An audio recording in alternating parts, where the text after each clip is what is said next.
brought in, as their expert witness, a coroner who hasn't treated a live patient in probably 20 years, and he testified as to my wounds without ever having examined me, which in itself is so incredible. That, in other words, he said it's possible to inflict wounds on. He came in and made the statement that it is possible that he could have inflicted these wounds on himself. But he never actually examined you or checked. Finally, my lawyers became so indignant during the proceedings, I took off my shirt, and he examined me and said that he had been misled by the investigators, and he had been told different things about my wounds than the wounds that I really had. Warning, warning, bullshit alert! Well, here we go. We're going to debunk this claim that Jeffrey R. MacDonald tells that, oh, the Dr. Russell Fisher, he was the doctor, he was the coroner he'd talked about in the Dick Cavett interview, and the MacDonald defenders and fanboys and fangirls have always brought this up, that the doctor changed his mind and said, oh, he would have died. It does look that it was fatal and I was misled. Well, it's always saying, this is right after he testified, right after he goes in and examines Jeffrey R. MacDonald. This was on the September 9th, 1970 testimony at the Article 32 hearing by Dr. Russell Fisher. And Bernie Siegel was questioning him, and he asked him that he's had the opportunity to take some measurements based on the examination of the bare chest of Captain MacDonald. Am I correct? And he said yes. And if you'd indicate to him what the measurement of the mid-sternum, the chest line, to where the place you found the healed scar of the chest wound. And the site indicated that as the healed scar is 1.5 inches from the midline. And centimeters, I unfortunately stated that in that terminology before would be what? And he said almost 9, 8 3/4. And did you also find the location of what appeared to be the place where the chest tube had been inserted in Captain MacDonald's right chest? He said yes. And the location, he asked about that, and then Fisher said, this is square in the mid-auxiliary line, 8 inches around the chest from the midline. And now is it fair to say that you found actually by examining Captain MacDonald to be the locale of the chest tube insertion is where you actually believe that the knife or ice pick wound was made, would have been made, or okay, and that's what Siegel said, and Russell Fisher said, I believed it was near the stab wound. I believed that it was near the stab wound, was near the 8-inch wound for surgery, and such does not appear to be the case. And he says, in fact, of the actual correct location of the stab wound being 3.5 inches from the midline, would you now indicate to the investigating officer what organs endangered by a stab wound to that area of the chest? And he said, well, as far as around in front, I believe it's possibly the diaphragm could have been contacted, and this knife has been inserted beyond the chest wall. And had it been inserted to a depth, I would say 2 inches or more, I think it might have contacted the liver. When you say 2 inches outside the outer section of the body to the liver, and he says, yes, sir, you see the liver is rounded. In that area, it retreats somewhat from the chest wall, but if you enter a couple more inches, you are going to get in the diaphragm and into the liver if you are within 3.5 inches of the midline in front. So, and then Siegel asked, so is your estimation that 2-inch penetration of the stabbing instrument would necessarily be able to touch the liver of Captain MacDonald's case? He said that is correct in view of what we now know of the location. Were you ever aware that the chest tube was inserted that there was more than one chest tube inserted in MacDonald's body, Captain MacDonald's body? He said, yes, sir. The second tube was subsequently, God, I can't get this shit out. Subsequently, or fuck it. It was just put there, okay? And And when did you become aware of that? He said, on the day I was down here talking to Dr. Gemma. He was one of the doctors that attended to Jeffrey R. MacDonald. Now you characterize the chest wound. Bernie Siegel asks, now you characterize the chest wound, entered the lung as a shallow puncture wound. Would you tell the investigating officer to what depth that the wound was? Well, I intended to convoy was that it would have in order to penetrate the lung, it would need to penetrate only approximately half an inch to skim the surface of the tip of the instrument, and would stick. Okay, redoing this part. I don't even have to make edits. I won't make edits in this part. Well, I intended to convoy was that it would have had to penetrate the lung. It would need to penetrate only approximately half an inch to skim the surface of the lung. I cannot say how deep, in fact, penetrated, but a relatively shallow wound in the location around here is capable of going through the chest wall, and therefore the tip of the instrument would stick into the lung. The chest wall was about half an inch in that area. You're talking about the anterior area, Siegel asks, and Fisher says, well, the chest wall is pretty uniform, except in the back wall, of course, where it is.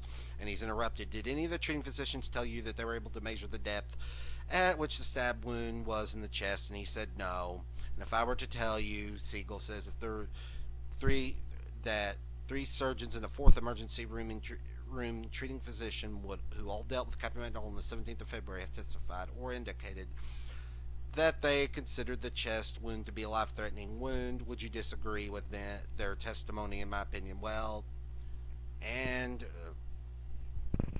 Dr. Fisher says, well, in the location that's been established, I've already indicated Dr. Jenner's statement misled me. He was just misled to where the place of where the wound was at. Jim has either misled me or I was misled by it, because certainly I cannot say this wound is nearby the chest, that this wound is nearby the chest wound, which is what he told us. I would indicate there's a superficial wound still capable of producing a pneumothorax. It need not be a serious or fatal wound, but I would also qualify by saying this, that if someone were to insert a knife 2 or 3 inches in that area, then this would change the picture considerably. And I would be far less concerned with liver damage, and I would be very concerned. I'd be very concerned lest the liver be damaged and surgery required. All those things which then makes it a serious business. Let me get this out. So someone inserting a knife 2 to 4 inches in that area, then this would change the picture considerably, and I would be very concerned lest the liver be damaged, that surgery be required, and all those things, which then makes it a serious business. He's just saying, yeah, I was misled in the regard that I thought the wound was there on the upper, he thought the wound was where the chest tube was placed, and because he had 2 chest tubes inserted, and he wasn't sure it was actually in between the pectoral region and rib area, right side of the chest.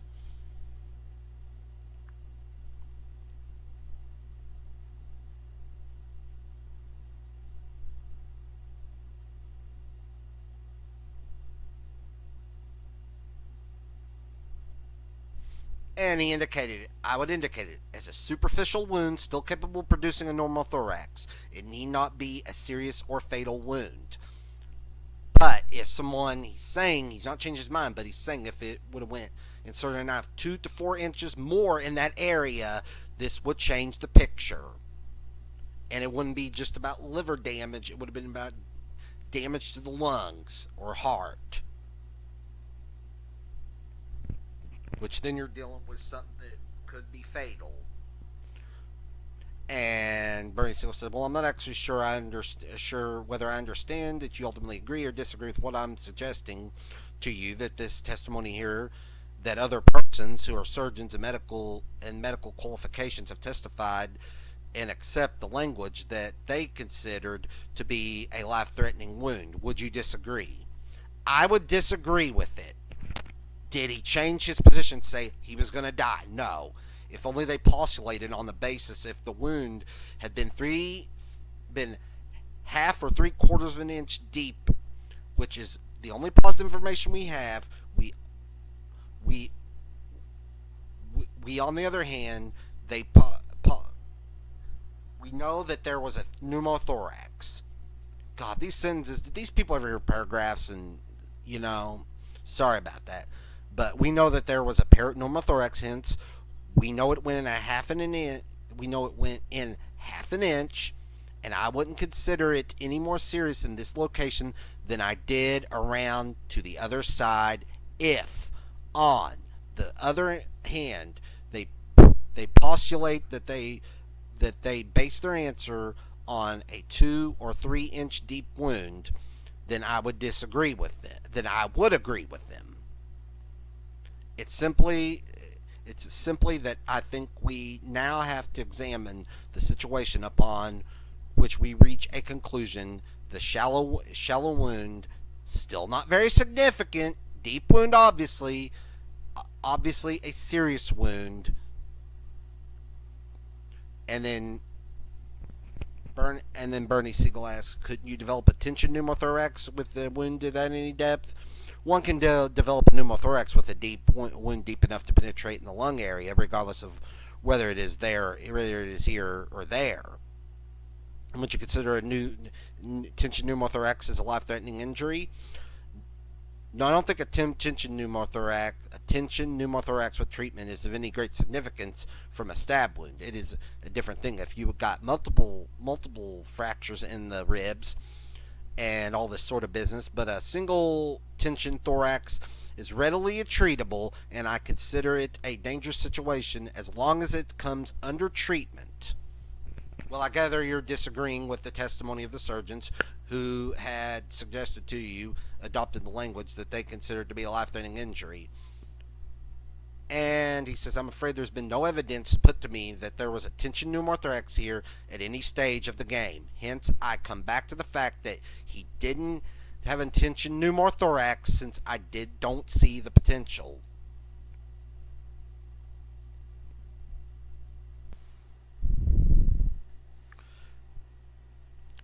And Siegel says, perhaps let me clarify my question, assuming that this is as a pneumothorax without the tension pneumothorax, and that being the only facts that the surgeons who have been here have known of a pneumothorax, you do therefore disagree with them when they say that this is a life-threatening injury.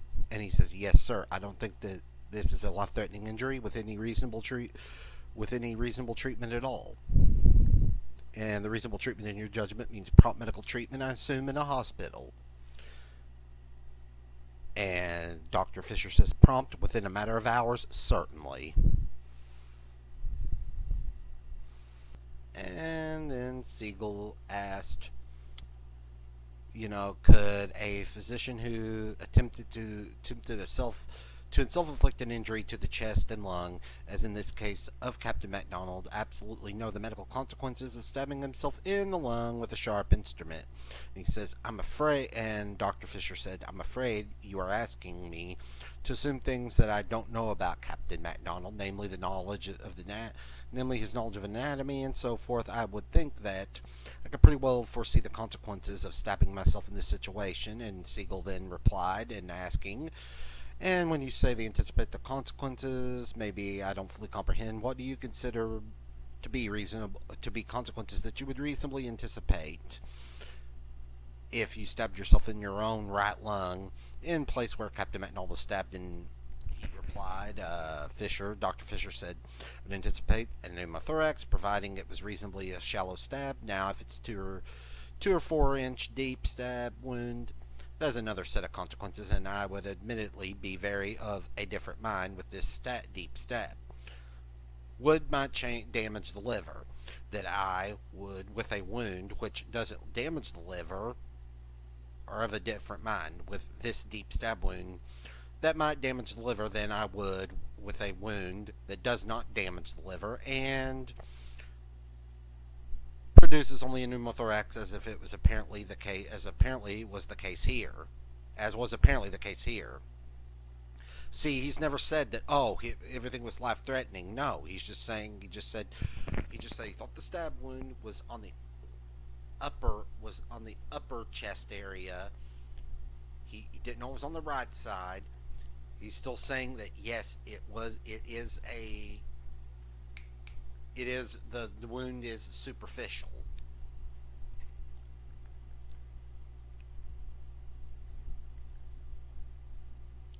And then Siegel asks if you're using a knife which had a 3 or 4 inch blade, is there any way that a physician would be able to determine with a reasonable certainty a medical consequence of stabbing himself in the lung with such a knife?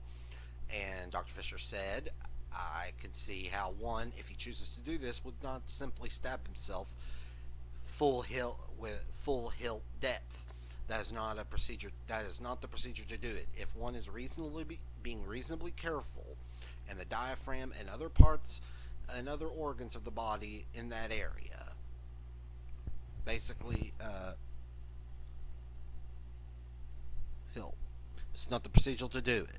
This is not the procedure to do it if one is being reasonably careful. And then Siegel asked, I kind of overlapped there and didn't see the cue for the question, and Siegel asked, well, is it possible to be reasonably careful in a stab wound inflicted to one's own lung, in which the breathing and the effect that has on this movement of the liver and the diaphragm and other parts of organs in that area? And Dr. Fisher said, well, mind you, I don't advise doing it, but I could foresee how again, I'm speculating about what someone else would do.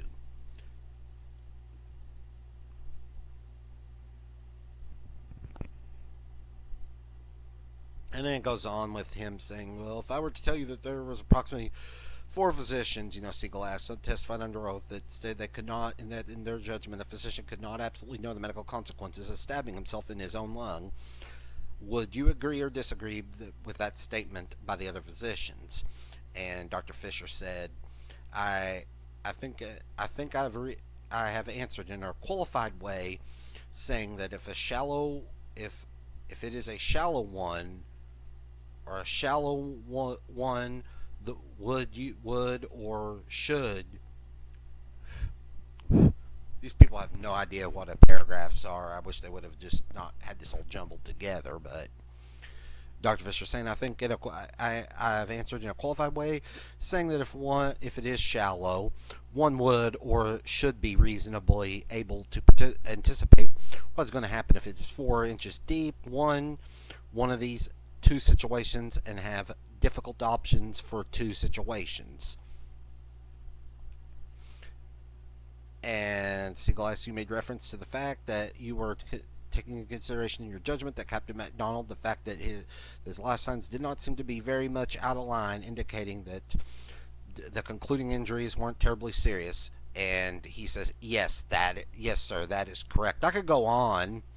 I'm just showing that the story he tells, this guy hadn't examined a body for 20 years.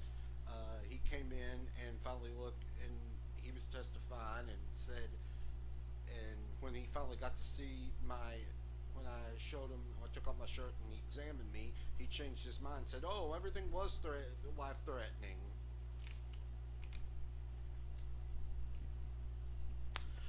Dr. Fisher wasn't saying that.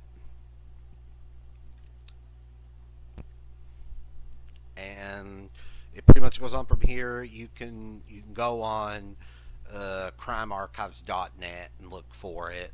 You just type in Article 32 transcripts. Google it, DuckDuckGo it, Article 32 transcripts.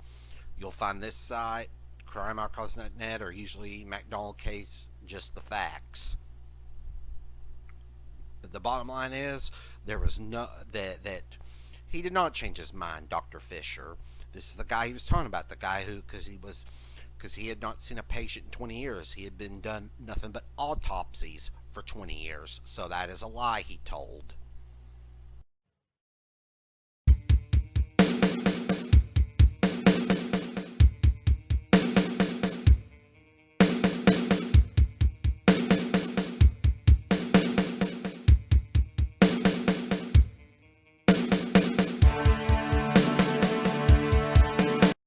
If you can believe this, and it's true, a veteran of 7 years in the Criminal Investigation Division got on the stand and said under oath that he wasn't aware that the FBI checks fingerprints. If you read Dick Tracy as a kid, you know that the FBI checks fingerprints. That's just really as an amazing. anecdote, I received a very nice note from a 6-year-old girl. It was printed from Raleigh, North Carolina, and she said, "Even I know the FBI checks fingerprints." Yeah. And it's true. It's just so unbelievable that an investigator supposedly trained can make these errors and then make those statements. Okay. All right. Not Fisher's, but okay. Okay. And another story Jeffrey R. MacDonald likes to tell and he said it in his Dick Cavett interview that, this CID agent. Who was a veteran CID agent, and I believe he's a warrant officer, Robert B. Shaw. He said the FBI doesn't check fingerprints. He was trying to make him sound like he was a damn Barney Fife or a Keystone Cop, basically incompetent. And if anything, Robert Shaw was, if you read any of his testimonies, I've read this one and his grand jury testimony transcript, and I've done for the Article 32. I've posted the excerpts and my excerpts and thoughts on it, and I found him to be very thorough. Explained things at the grand jury. When the grand jurors asked questions, he explained everything for somebody like me to understand. He did and if anything, I know a lot of people give William Ivory a lot more attention over Robert Shaw.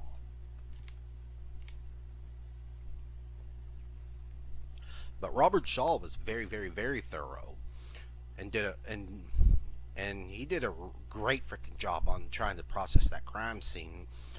And although William Ivory did a very good job in his own right, and I think he gets most of the fingers pointed at him because he's the first guy there, and they want to make him and Siegel was trying to make him the Mark Furman of the 70s. He just didn't succeed at it.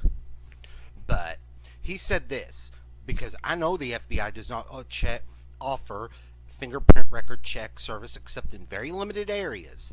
You gotta remember, this was 1970. They're not going to get involved in every case like murder cases and whatnot.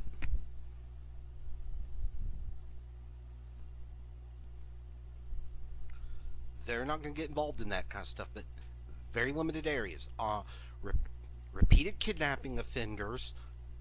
The other that I know of is a file kept on certain figures of crime that are considered to be syndicate figures, like organized crime, mafia, that kind of stuff. Otherwise, the FBI will not provide us the service of checking their millions of cards for single fingerprints. They just don't do it. And, Siegel tried to object, and they're trying to... Yeah, he lied, and he's simply saying, no, and it's true.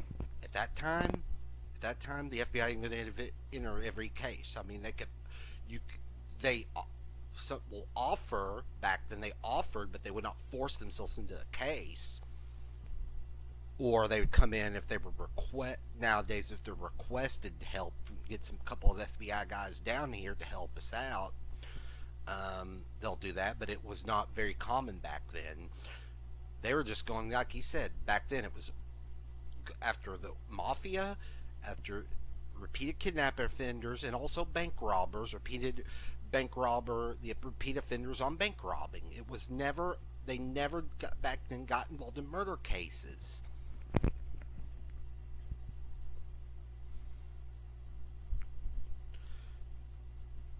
And of course he objected, and Captain Bill sustained it, of course, because Captain Bill, I believe at this point he was already made his mind up, and he was already going to influence Rock to say that the charges weren't true.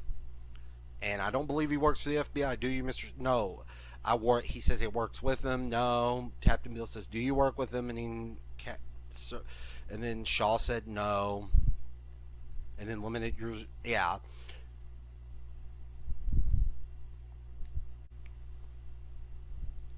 Here we go. It's 1974 testimony before the grand jury, and he talks about it that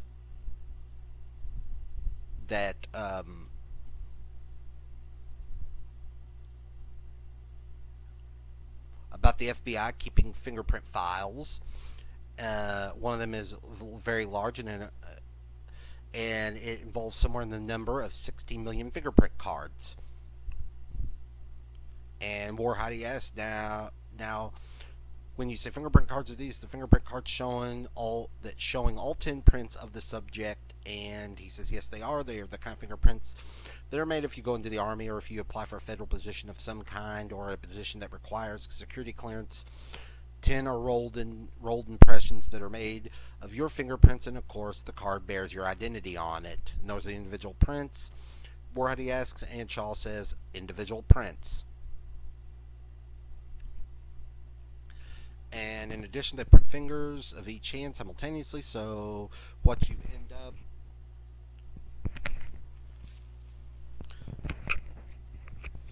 end up with is 20 impressions from each person.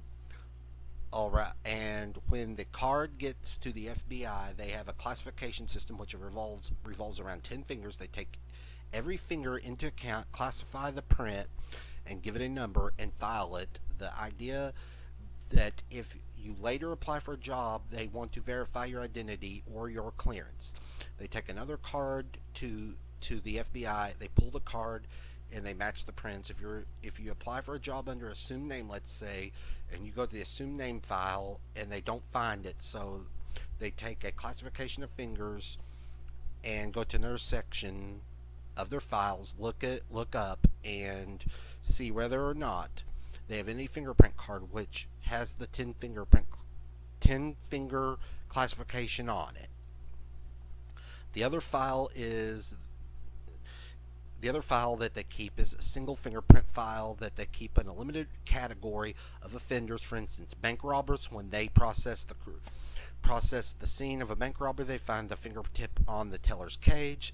They will keep that single fingerprint in a special file for later comparison with the other bank robberies and that sort of thing. They keep the single fingerprints on known syndicate figures. Whenever they can pick up fingerprints, they take it, and of course Whitey says, when you use the word syndicate, that's referring to organized crime type people. And Robert B. Shaw said yes. Members of the, I can't help I try to do my best crappy Andy Griffith impression, because I totally relate Victor Warhide, the prosecutor, the attorney from the Justice Department, with Andy Griffith. Terrible impression of Andy Griffith. Anyway, the other classification he says they keep is for fingerprints, is for kidnappers. So this is the background to give you to understand my answer I made to them. Mr. Siegel was asking me questions, and that is at the pre-Article 32 deposition.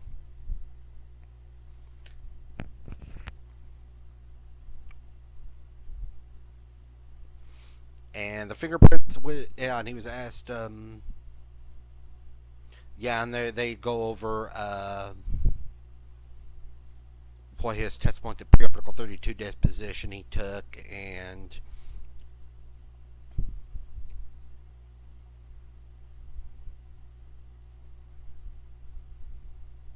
they even go over the same Article 32 testimony when when he took a when he was deposed on the 24th of July, his second day of testimony, where he told them about the FBI not checking fingerprints.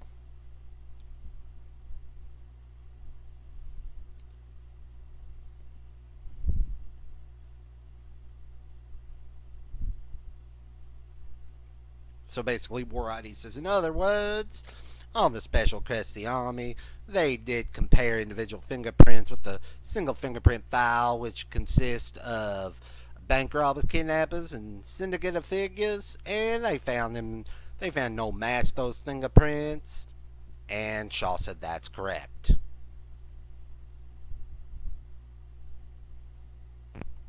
And if you want to read it, it's in the same place, or in the crimearchives.net. Just Google DuckDuckGo that. The Jeffrey R. MacDonald grand jury transcripts, and you'll either go there or the MacDonald case files, just the facts. And pretty much MacDonald was lying about the Dr. Fisher, what he said. He took it out of context, what Dr. Russell Fisher said, and then he took out of context what Robert Shaw said, and Robert Shaw testified to it in 1970 and 74, and I'm sure he testifies at the trial, which I'm sure he'll say the same thing too when I'm on my Facebook and get to the trial and share do excerpts and do thoughts and excerpts on the trial itself. I'm sure he'll say the same thing, and there'll be a lot of crap going on.